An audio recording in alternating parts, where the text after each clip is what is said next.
शिव महापुराण कथा विद्येश्वर संहिता का 11वां अध्याय शिवलिंग स्थापना और विधि।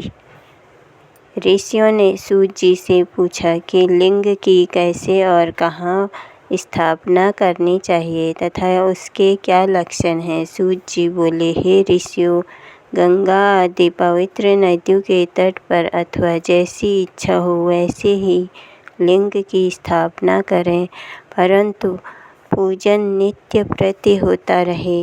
पृथ्वी संबंधी द्रव्य जलमय अथवा तेज से अर्थात धातु आदि से बना हुआ जैसी रुचि हो वैसे ही लिंग की स्थापना करें।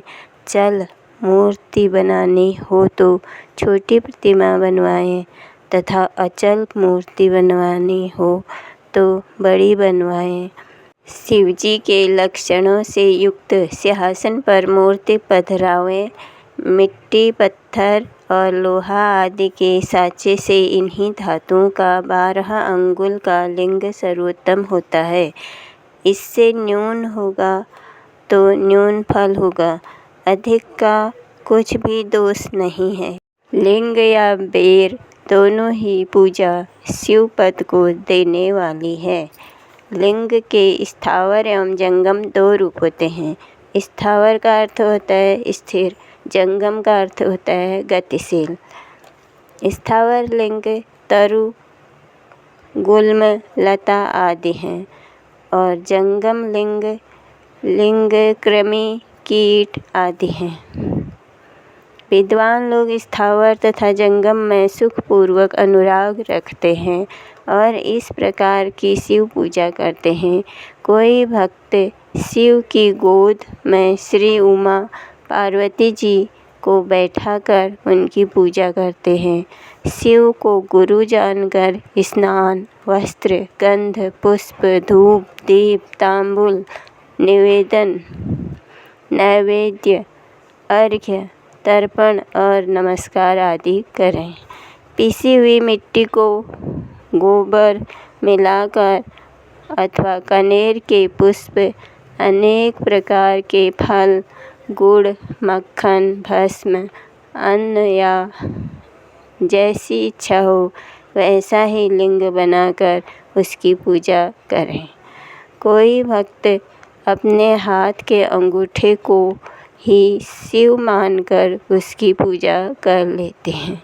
जो श्रद्धापूर्वक शिव भक्त को लिंग दान अथवा लिंग का मूल्य देता है उसे महान फल की प्राप्ति होती है।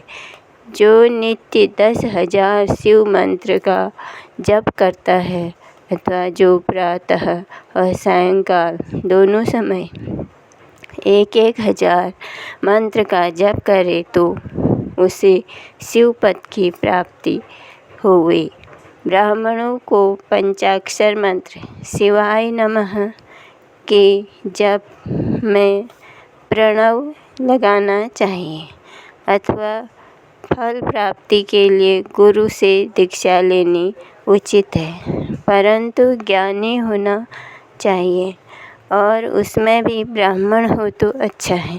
ब्राह्मण को नमः शब्द पहले बोलना चाहिए तथा अन्य वर्णों को अंत में नमः शब्द बोलना चाहिए। अन्य स्त्रियां अंत में नमः शब्द बोलें और ब्राह्मण स्त्रियों को नमः शब्द पहले बोलना चाहिए। जो 5 करोड़ मंत्र जपे तो वह शिव के समान हो जावे और 1, 2 और 3 अथवा 4 करोड़ मंत्र जपने वाला ब्रह्मादिकों का पद पावे। इस प्रकार जप और पूजन करे तो नित्य प्रति 1-2 साधु ब्राह्मणों को भोजन करावे। यदि कोई ब्राह्मण नित्य प्रति 1008 गायत्री मंत्र का जप करे या नित्य प्रति वेद सूक्त को जपे तो वह शिव पद को पावे। इसके अतिरिक्त और भी बड़े बड़े मंत्र हैं।